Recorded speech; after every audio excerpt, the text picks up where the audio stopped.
Hello friends, नमस्कार। मैं हूं गोविंद शंकर। आप सभी का हमारे यूट्यूब चैनल कॉन्फिडेंस पॉइंट्स पर स्वागत करता हूं। दोस्तों, आप विजिट करें कॉन्फिडेंस पॉइंट्स पर। अगर आपने अभी तक हमारे चैनल को सब्सक्राइब नहीं किया है तो हमें उम्मीद है कि आप हमारे चैनल को सब्सक्राइब कर लेंगे और साथ ही साथ नोटिफिकेशन बेल को भी दबा देंगे। दोस्तों, आज हम इस वीडियो में बात करने वाले हैं करंट के एक मोस्ट इंपॉर्टेंट टॉपिक के बारे में, जो है ट्रांसफार्मर।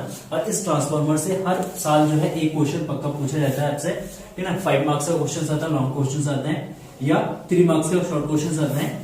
लेकिन ट्रांसफार्मर से हर साल आपको एग्जाम में एक क्वेश्चन देखने को मिलता है। वो क्वेश्चन आपका थ्योरेटिकली बेस्ड भी हो सकता है और वो न्यूमेरिकल भी हो सकता है। तो आज हम इस वीडियो में बात करेंगे थ्योरेटिकल पोर्शंस के ट्रांसफार्मर के बारे में, ठीक है। इसके सिद्धांत पढ़ेंगे, रचना पढ़ेंगे, कार्यविधि, दक्षता और ऊर्जा ह्रास किस टाइप के यहाँ पे एनर्जी लॉस होता है, उन सारी चीजों के बारे में आज इसमें डिटेल में स्टडी करने वाले हैं। तो हमारे साथ बने रहिए इस वीडियो में शुरू से लेकर लास्ट तक, और वीडियो को कहीं पे भी आप स्किप ना करिएगा, ठीक है ना। तो सबसे पहले ये समझ लेते हैं कि ट्रांसफार्मर की आवश्यकता क्यों पड़ी, क्योंकि जब किसी चीज की आवश्यकता पड़ती है तभी उस चीज का इन्वेंशन होता है। तो यहाँ पे जो ट्रांसफार्मर है हमारे पास, ठीक है, इस ट्रांसफार्मर की आवश्यकता क्यों हुई है।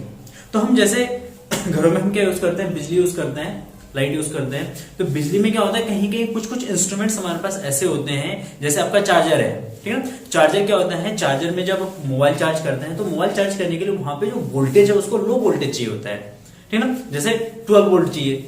अब जो हमारे घरों में सप्लाई आती है वो कितने वोल्ट की सप्लाई आती है, वो 220 वोल्ट की सप्लाई आती है।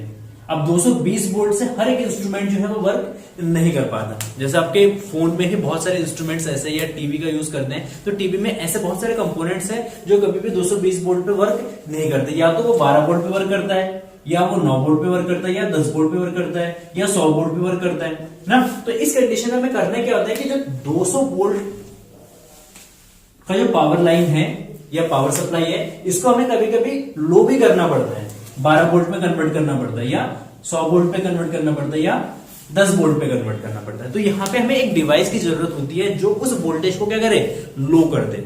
अच्छा, एक चीज यहाँ पे यूज होता है। सेकंड चीज यूज कहाँ होता है, जैसे हमारे घरों में जो सप्लाई आ रही है ना, वो किसी पावर हाउस से सप्लाई आ रहा है यहाँ पे।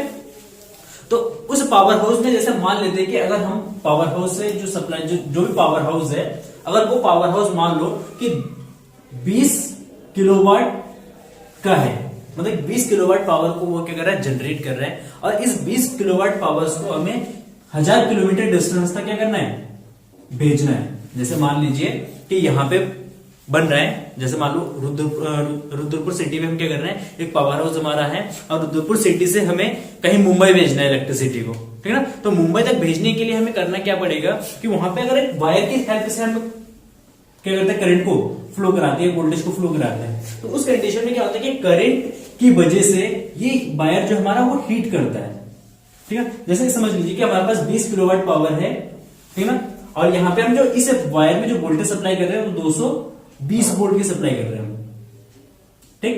तो यहाँ पे इस वायर में कितना करंट फ्लो होगा, तो P is to P upon V, ठीक। 20,000 बटे 220, इससे इसको काटेंगे तो अप्रोक्स ये 900 कुछ आएगा। अप्रोक्स मान के चलते हैं कि अप्रोक्स कितना आ रहा हमारा 100 एम्पियर आ रहा है, अप्रोक्स हम मान के चलते हैं, ठीक है।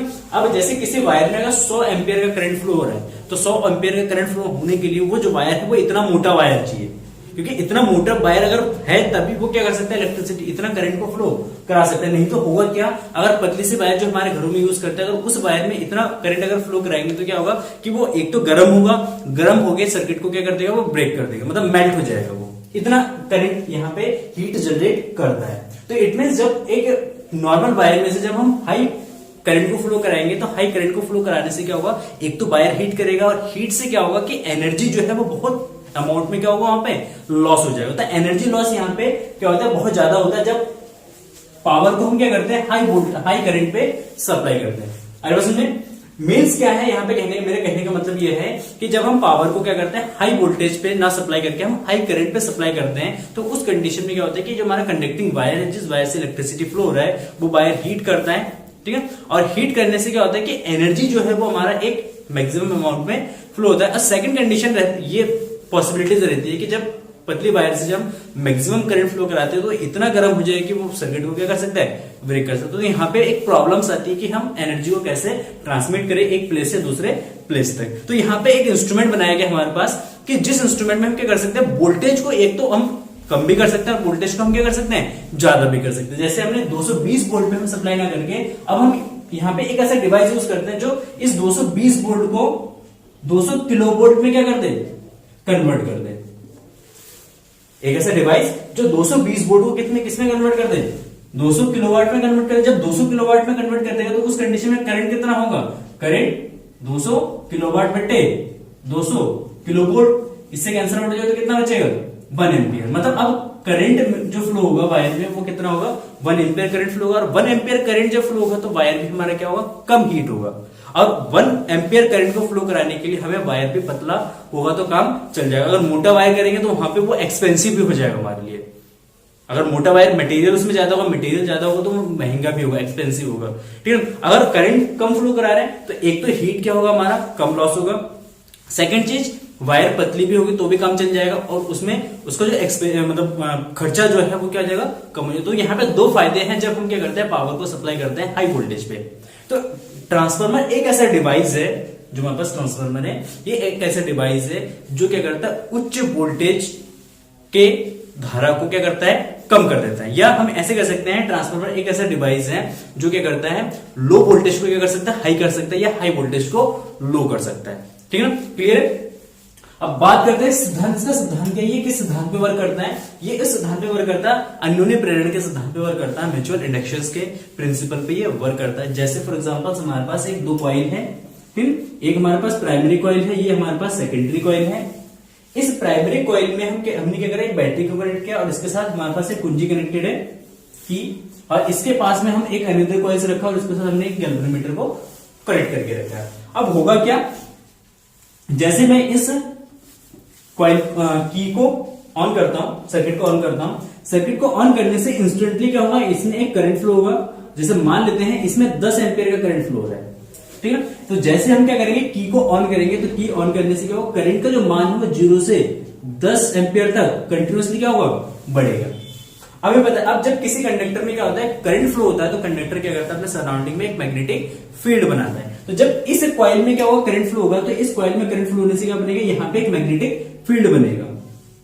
यहाँ पे क्या बनेगा, मैग्नेटिक फील्ड बनेगा, ठीक है। अब चूंकि यहाँ पे करंट क्या है, वेरिएबल करंट है, करंट का मान परिवर्तित हो रहा है। जब करंट का मान परिवर्तित होगा तो इसके रिस्पेक्ट में यहाँ पे जो मैग्नेटिक फील्ड बनेगी ये भी क्या होगा, वेरी करेगी। जैसे करंट अगर बढ़ रहा है तो मैग्नेटिक फील्ड भी क्या होगा, बढ़ेगा।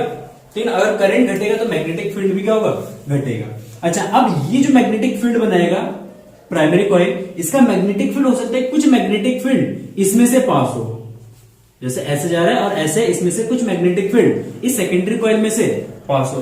क्योंकि ये मैग्नेटिक फील्ड क्या है, परिवर्ती मैग्नेटिक फील्ड है। तो ये परिवर्ती मैग्नेटिक फील्ड जब सेकंड कॉइल से पास होगा, सेकंड कॉइल से पास होने पर हम ये ऑब्जर्व करते हैं कि यहाँ पे जो गैल्वेनोमीटर है, इस गैल्वेनोमीटर के निडल में एक डिफ्लेक्शन देखते हैं। मतलब अगर निडल ऐसे 0 पे है तो एक कंडीशन में वो इस डायरेक्शन में डिफ्लेक्शन देते हैं, जैसे सर्किट हम ऑफ ऑन करते हैं, और जैसे हम सर्किट को ऑफ करेंगे तो यहाँ पे इस डायरेक्शन में डिफ्लेक्शन देगा। तो निडल का डिफ्लेक्शन ये शो करता है कि इस सेकेंडरी कॉइल में एक करंट जनरेट हो रहा है। तो यहाँ पे जो प्रिंसिपल्स वर्क करता है, इस प्रिंसिपल को कहते हैं अन्योन्य प्रेरण। तो ट्रांसफार्मर जो वर्क करता है वो अन्योन्य प्रेरण के सिद्धांत पे वर्क करता है। क्लियर है। तो ट्रांसफार्मर एक ऐसा डिवाइस है जो क्या करता है, म्यूचुअल इंडक्शन अन्योन्य प्रेरण के सिद्धांत पर वर्क करता है। चलिए, ये समझ में आ गया। अब हमें समझना है इसका कंस्ट्रक्शन, कि इसकी रचना किस टाइप से में करना है, या इसका कंस्ट्रक्शन की जो स्पेशलिटी है वो क्या क्या स्पेशलिटी है। तो यहाँ पे हम ट्रांसफार्मर बनाएंगे, तो इसकी रचना की बात करते हैं।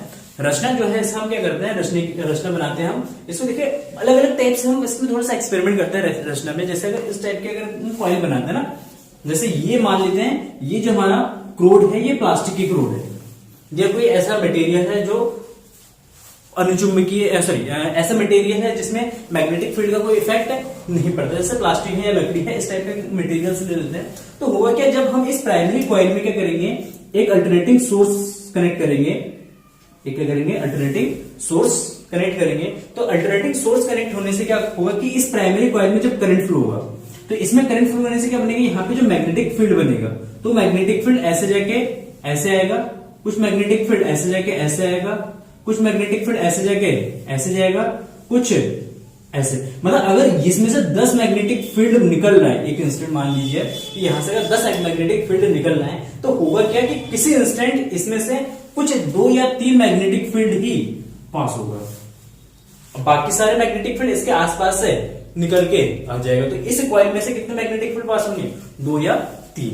तो हमारी टेंडेंसी यहां पे ये है कि ये जितना मैग्नेटिक फील्ड जनरेट कर रहा है, जितना फ्लक्स जनरेट कर रहा है, वो पूरा का पूरा फ्लक्स इस सेकेंडरी कॉइल में से पास होना चाहिए, क्योंकि इस सेकेंडरी कॉइल से जितना मैक्सिमम फ्लक्स पास होगा, इसमें उतना मैक्सिमम ईएमएफ या करंट जनरेट होगा। तो हमारी टेंडेंसी, हम ये चाहते हैं कि करंट जो है या वोल्टेज जो है वो मैक्सिमम से मैक्सिमम जनरेट हो, ठीक है ना। तो इसके लिए हमें एक ऐसा स्ट्रक्चर बनाना होगा जिसमें मैक्सिमम से मैक्सिमम इलेक्ट्रिक फील्ड जो है वो कहां से पास हो, सेकेंडरी कॉइल से पास हो। तो अब सेकेंडरी कॉइल से मैक्सिमम इलेक्ट्रिक फील्ड तभी पास, सॉरी मैग्नेटिक फील्ड तभी पास हो सकता है जब यहाँ पे जो पतली क्रोड, ये जो क्रोड हमने यूज किया है, ये क्रोड किसका हो, लोह चुंबकीय पदार्थ का हो। ठीक, क्यों, क्योंकि लोह चुंबकीय पदार्थ की टेंडेंसी होती है, जैसे एक लोह चुंबकीय पदार्थ को अगर आप एक एक्सटर्नल मैग्नेटिक फील्ड में रख देंगे, जैसे एक मैग्नेटिक फील्ड है ना, अगर यहाँ पे एक लोह चुंबकीय पदार्थ को रख देंगे, ठीक, तो लोह चुंबकीय पदार्थ की टेंडेंसी ये होती है कि ये अपने आसपास से जाने वाले मैग्नेटिक फील्ड को भी क्या करता है, खींच लेता है। मतलब ये जो मैग्नेटिक फील्ड इधर से जा रहा था, अब ये मैग्नेटिक फील्ड इधर से ना जाके कहां से पास होगा, ऐसे जाके ऐसे पास होगा। ये जो पास, इसके पास से जा रहा था, ये ऐसे ना जाके अब कहां से पास होगा, ऐसे पास होगा। मतलब अगर किसी मैग्नेटिक फील्ड में लोह चुंबकीय पदार्थ को रखते हैं, तो उसकी टेंडेंसी ऐसी होती है कि वो अपने आसपास से जाने वाले मैग्नेटिक फील्ड को भी क्या करता है, खींच लेता है अपने में से। तो इसमें भी क्या होगा कि जब ये मैग्नेटिक फील्ड जनरेट करेगा, तो इसके आसपास से जाने वाला जो मैग्नेटिक फील्ड है, इसको क्या करेगा, ये क्रोड अपने में खींच लेगा। तो उस कंडीशन में अगर ये अनुचुंबकीय पदार्थ है, जैसे इस टाइप का ये मटेरियल्स है ना, अगर ये अनुचुंबकीय पदार्थ होगा तो क्या होगा कि अनुचुंबकीय पदार्थ होने, सॉरी लोह चुंबकीय पदार्थ होने से होगा क्या कि अपने आसपास से जाने वाले कुल मैग्नेटिक फील्ड, जितने भी मैग्नेटिक फील्ड होगा, उसको क्या कर लेगा, लाइंस को अपने में से पास कराएगा। तो उस कंडीशन में सेकेंडरी कॉइल से जो मैग्नेटिक फ्लक्स पास होगा, वो मैक्सिमम मैग्नेटिक फ्लक्स पास होगा, और उस कंडीशन में यहां पे जो ईएमएफ जनरेट होगा, ये ईएमएफ भी क्या होगा, मैक्सिमम होगा, मैक्सिमम ईएमएफ जनरेट होगा। तो इट मींस, कहने का मतलब है कि अगर हमें सेकेंडरी कॉइल में मैक्सिमम ईएमएफ चाहिए, तो मैक्सिमम ईएमएफ के लिए हम क्या करते हैं, अनुचुंबकीय पदार्थ की क्रोड का यूज करते हैं। अनुचुंबकीय पदार्थ की क्रोड का यूज करने का मतलब क्या है कि वो मैक्सिमम से मैक्सिमम इलेक्ट्रिक फील्ड को अपने में से, मैग्नेटिक फील्ड को अपने में से पास कराता है, ठीक है। तो यहाँ पे हम यूज करते हैं फेरोमैग्नेटिक मटेरियल्स, लोह चुंबकीय पदार्थ। एक नंबर का क्वेश्चन आ सकता है कि जो हम ट्रांसफार्मर में क्रोड जो है वो लोह चुंबकीय पदार्थ का क्यों यूज करते हैं, तो लोह चुंबकीय पदार्थ का यूज करने का यही रीजन है। सेकेंड, अब करते क्या है,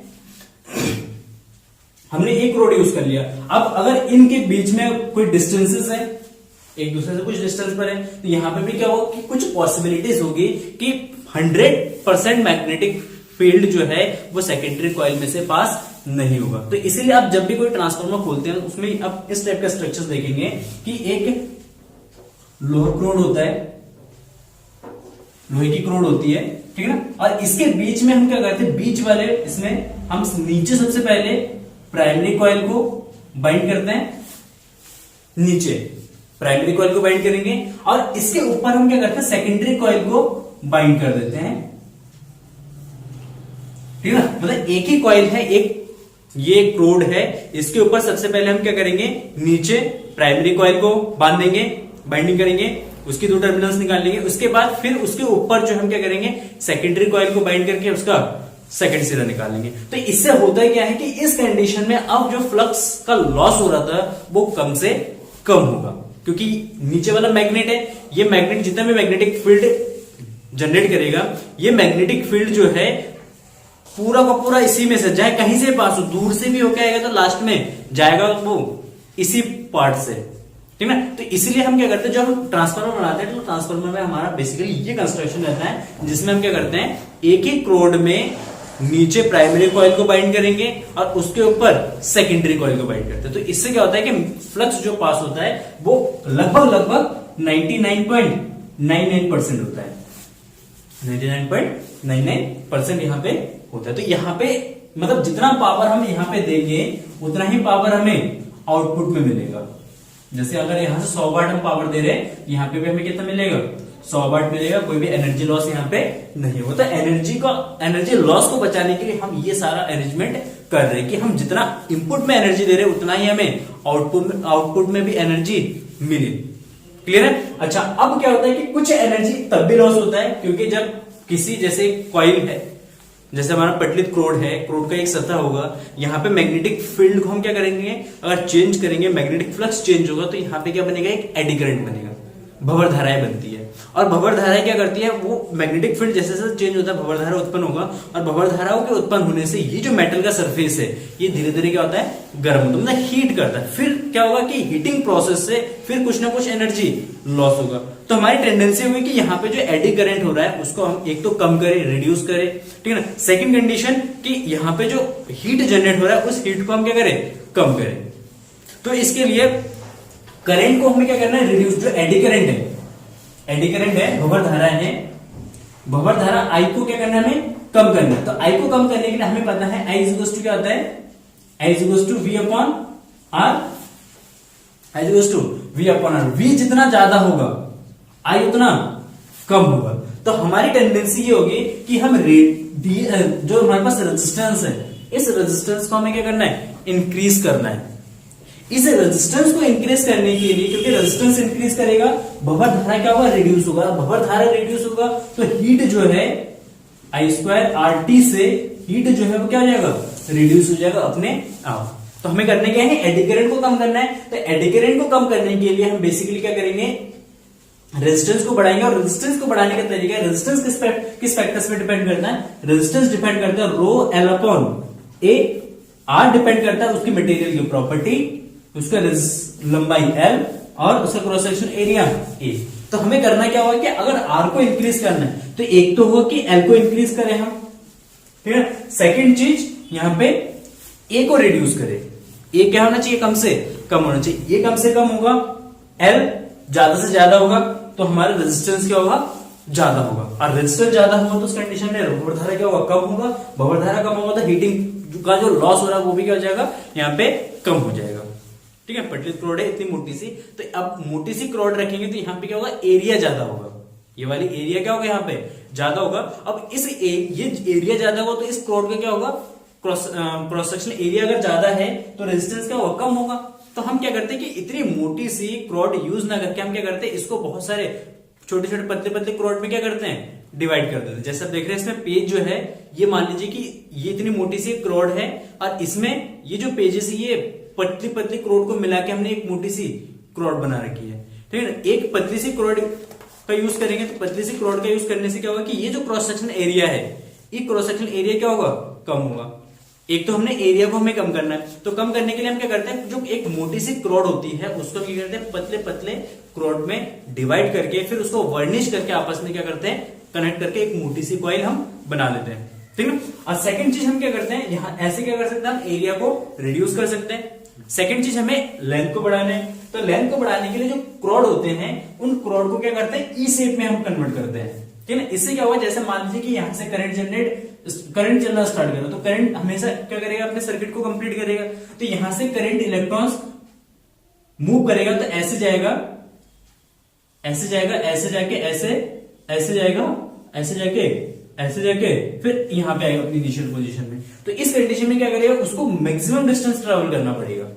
जैसे अगर मान लेते हैं कि अगर ऐसा हम यूज नहीं करते, इसके लिए हम क्या यूज करते हैं, इस टाइप के क्रोड यूज कर लेते हैं, ऐसे यूज कर लेते हैं क्रोड, ठीक है ना। तो इसमें क्या होगा, इलेक्ट्रॉन यहां से मूव करके ऐसे जाके, ऐसे जाके, ऐसे जाएगा। तो इससे कंपैरिजन में यहाँ पे इलेक्ट्रॉन को ज्यादा डिस्टेंस ट्रेवल करना पड़ेगा। इट मींस करंट को यहाँ पे ज्यादा दूरी तय करना पड़ेगा। करंट को ज्यादा दूरी तय करने का मतलब क्या है कि यहाँ पे एल जो है वो हमारे क्या होगा, ज्यादा होगा। क्लियर है। तो एल को ज्यादा करने के लिए करंट ज्यादा दूरी तक ट्रेवल करें तो उसके लिए हम ई शेप में उसको कन्वर्ट करते हैं, ठीक है ना। रेजिस्टेंस क्या हो, एरिया जो है वो क्या हो, कम हो। तो एरिया को कम करने के लिए एक मोटी सी क्रोड का यूज ना करके हम क्या करते हैं, छोटे छोटे पतले पतले क्रोड का हम वर्निश द्वारा आपस में जोड़ के फिर एक मोटी सी क्रोड हम बना लेते हैं।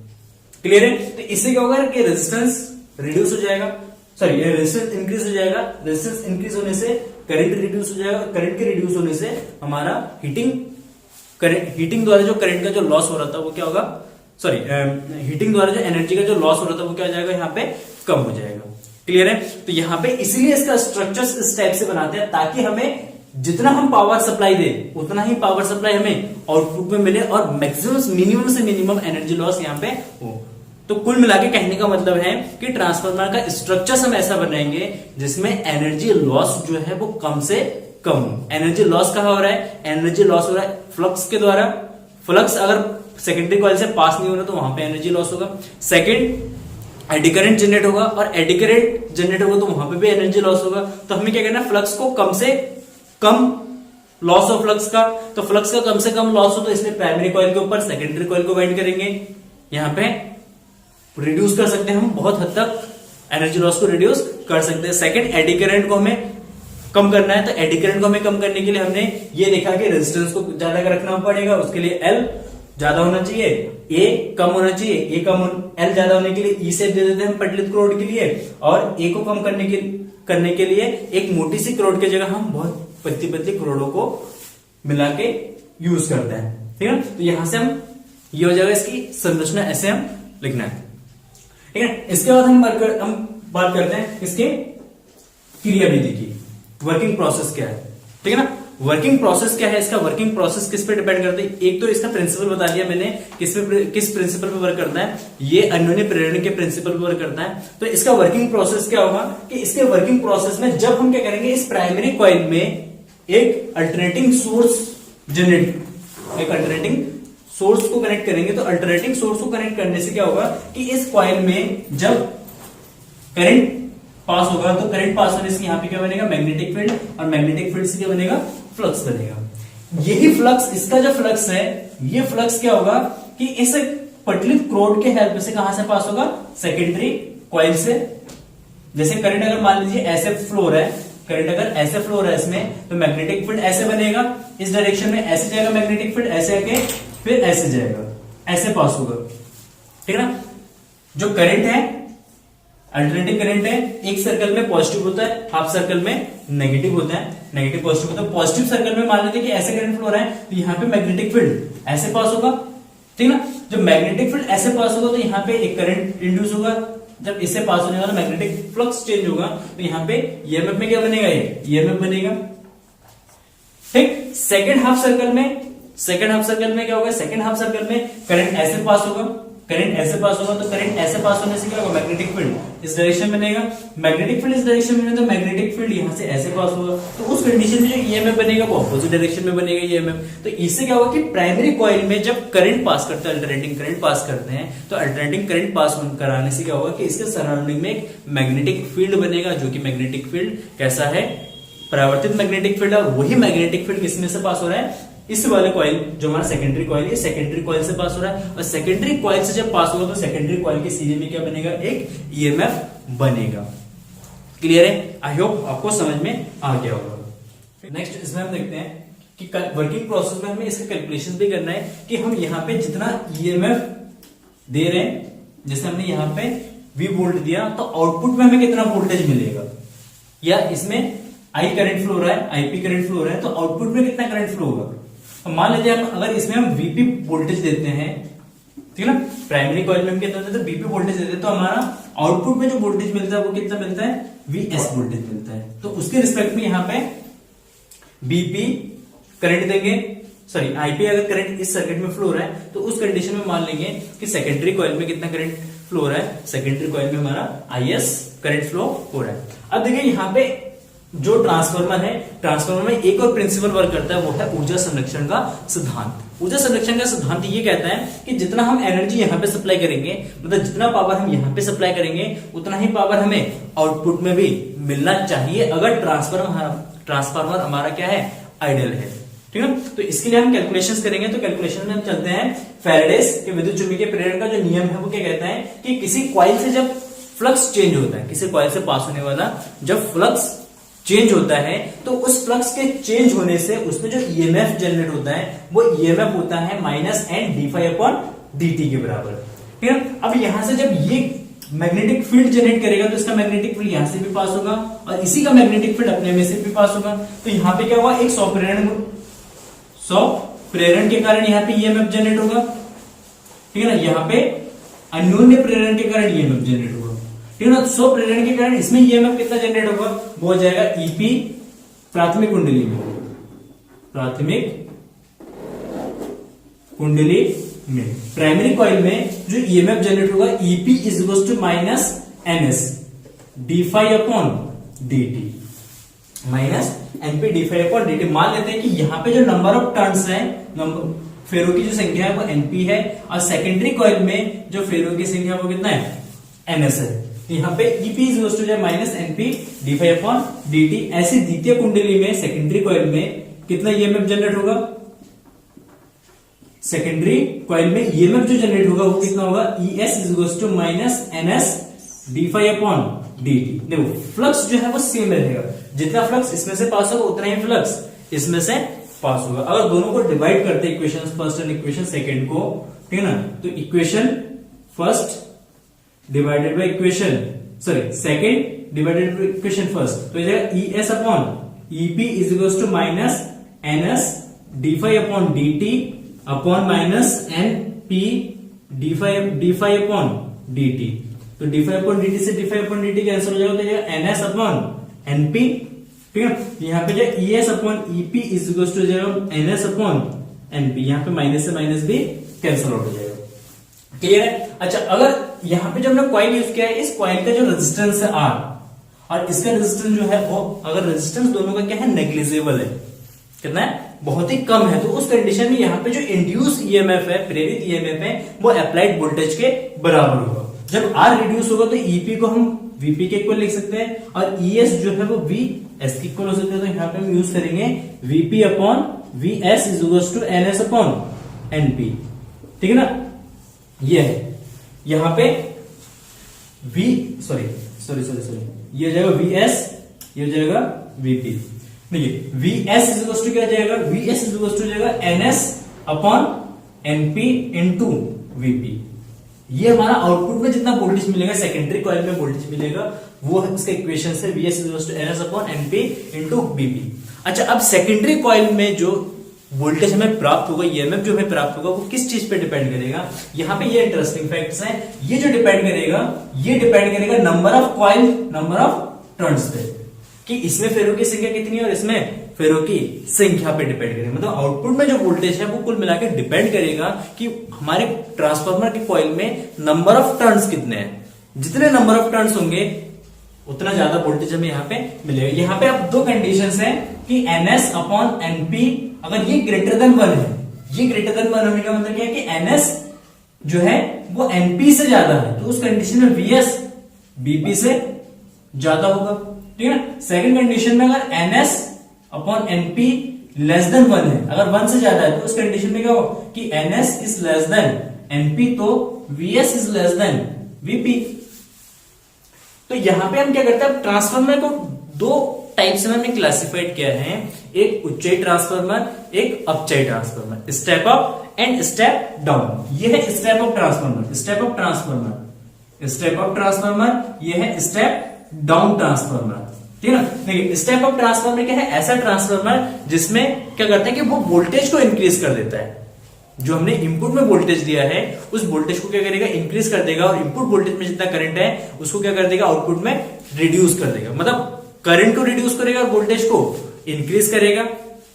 जो स्टेप डाउन ट्रांसफार्मर है, अपचाई ट्रांसफार्मर है, अपचाई ट्रांसफार्मर क्या करता है कि वोल्टेज को डिक्रीज करता है और करंट को इंक्रीज करता है, ठीक है ना। क्यों, क्योंकि जैसे अगर यहां पे हम जितना पावर दे रहे हैं, पी इनपुट और पी यहां पे आउटपुट, होगा क्या कि आउटपुट में होगा कि पी इनपुट और पी आउटपुट क्या होंगे, अगर आइडियल ट्रांसफार्मर इक्वल होगा तो होगा कि यहां पे अगर V I into I P जो है अगर इनपुट में दे रहे हैं तो आउटपुट का पावर कितना होगा, वीओ इंटू आई एस या V S into I S.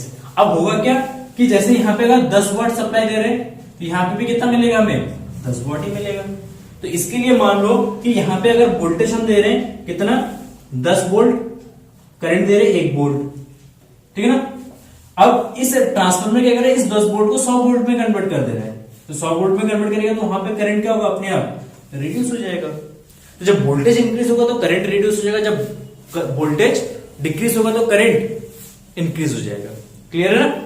तो यहाँ पे ट्रांसफार्मर दो टाइप्स के, एक स्टेप अप ट्रांसफार्मर है, एक step down transformer. Step up transformer का काम क्या है? वोल्टेज को इंक्रीज करना। स्टेप डाउन ट्रांसफार्मर का काम क्या है? वोल्टेज को डिक्रीज करना। और वो डिपेंड्स करता है क्या? नंबर ऑफ टर्न्स पे। अगर सेकेंडरी कॉइल में, द्वितीय कुंडली में फेरों की संख्या प्राइमरी कॉइल के कंपैरिजन में ज्यादा है तो वो स्टेप अप ट्रांसफार्मर होगा। और जब सेकेंडरी कॉइल में फेरों की संख्या प्राइमरी कॉइल के कंपैरिजन में क्या होगा? कम होगा, तो उस कंडीशन में वो स्टेप डाउन ट्रांसफार्मर होगा। ठीक है ना? और यहाँ पे NS अपॉन NP जो होता है इसको रिप्रेजेंट करता है R से। NS अपॉन NP इज क्या होता है? R। और इसको कहते हैं हम परिणमन गुणांक। परिणमन गुणांक, ट्रांसफॉर्मिंग रेशियो। मतलब ये डिपेंड करता है, ये मतलब परिणमन गुणांक पे ही ट्रांसफार्मर डिपेंड करता है कि वो वोल्टेज को कितना टाइम्स इंक्रीज करेगा, कि कितना टाइम्स वो उसको डिक्रीज करेगा। क्लियर है? अब यहां पे हम बात करते हैं दक्षता की, पावर। इसमें करंट के रेशियो निकालना था सबसे पहले। Vs अपॉन Vp इज क्या है? Vs अपॉन Vp इज हमारे पास है NS अपॉन NP। बट अगर ये वाले इक्वेशंस लगाते हैं हम, Vp Ip is Vs Is ideal transformer के लिए, यहां से Vs अपॉन Vp इज कितना जाएगा? Ip upon Is। यहां पे अगर वैल्यू पुटिंग करते हैं Vs अपॉन Vp की जगह, तो Ip अपॉन Is इज क्या जाएगा? NS upon NP। ठीक है ना? यहां पे करंट भी इस रेशियो में क्या होगा? डिक्रीज होगा। नेक्स्ट दक्षता। दक्षता को कैसे डिफाइन किया है? दक्षता, दक्षता को डिफाइन किया है, दक्षता का मतलब उसकी इफिशियंसी कितनी है, मतलब कितना अच्छा ट्रांसफार्मर है। दक्षता क्या रिप्रेजेंट करता है? दक्षता बताता है कि हमारा जो ट्रांसफार्मर है वो कितना अच्छा है, कितना आइडियल ट्रांसफार्मर है। इट मींस हम उसको आउटपुट में जितना करंट दे, सॉरी जितना हम पावर दे रहे हैं, क्या उतना ही पावर वो आउटपुट में दे पा रहा है? या कुछ ऐसे प्रोसेस जैसे फ्लक्स का लॉस है, फ्लक्स लॉस की वजह से जो एनर्जी लॉस होता है उसकी वजह से कुछ एनर्जी लॉस हो रहा है, एडी करंट की वजह से कुछ एनर्जी लॉस हो रहा है। तो क्या होगा कि अगर हम 100 वोल्ट यहाँ पे सप्लाई, 100 वाट की अगर सप्लाई देते हैं प्राइमरी कॉइल में, तो जो हमारा सेकेंडरी कॉइल है उसमें हो सकता है कि 90 वाट सप्लाई हमें मिली या 95 वाट हमें सप्लाई मिले। तो ट्रांसफार्मर की जो दक्षता है वो डिफाइन करता है कि ट्रांसफार्मर हमारा कितना आइडल है। और उसको डिफाइन किया गया है कि आउटपुट पावर और इनपुट पावर के रेशियो को, आउटपुट पावर और इनपुट पावर के रेशियो को हम क्या कहते हैं? दक्षता कहते हैं। और उसको हम परसेंटेज में कन्वर्ट करने के लिए क्या करेंगे? 100 से मल्टीप्लाई कर देते हैं। तो इसको रिप्रेजेंट करते हैं ईटा से। ईटा इज इक्वल टू जाएगा P output upon P input into 100%। P output कितना होगा? VS IS upon VP IP into 100%। ठीक है ना? तो ये जो ईटा का फॉर्मूला, और ईटा का जो वैल्यू है वो कभी भी ग्रेटर देन 1 नहीं हो सकता। इक्वल टू 1 हो सकता है, लेकिन 1 से ज्यादा इसका वैल्यू नहीं हो सकता, क्योंकि यहाँ पे हम एक्स्ट्रा कहीं से एनर्जी लॉस, सॉरी एनर्जी उसको नहीं दे सकते। ईटा का 1 से ज्यादा होने का मतलब क्या है? 1 से ज्यादा होने का मतलब है कि हम 100 वाट सप्लाई दे रहे हैं, आउटपुट में हमें 120 मिल रहा है या 130 मिल रहा है। तो ऐसा कभी भी पॉसिबल नहीं है, क्योंकि एनर्जी को हम ऐसे क्रिएट नहीं कर सकते। ठीक ना? क्लियर है? यहाँ पे ये हो गया दक्षता। हमारा दक्षता का वैल्यू या तो 1 के बराबर होगा या 1 से कम होगा। आइडियल ट्रांसफार्मर जो है, आइडियल ट्रांसफार्मर के लिए n का वैल्यू कितना होगा? 1 होगा। आई होप समझ में आ गया होगा यहां तक दक्षता है। अब नेक्स्ट टॉपिक है इसमें ना ऊर्जा ह्रास। ऊर्जा का ह्रास कितने तरीके से इसमें होता है?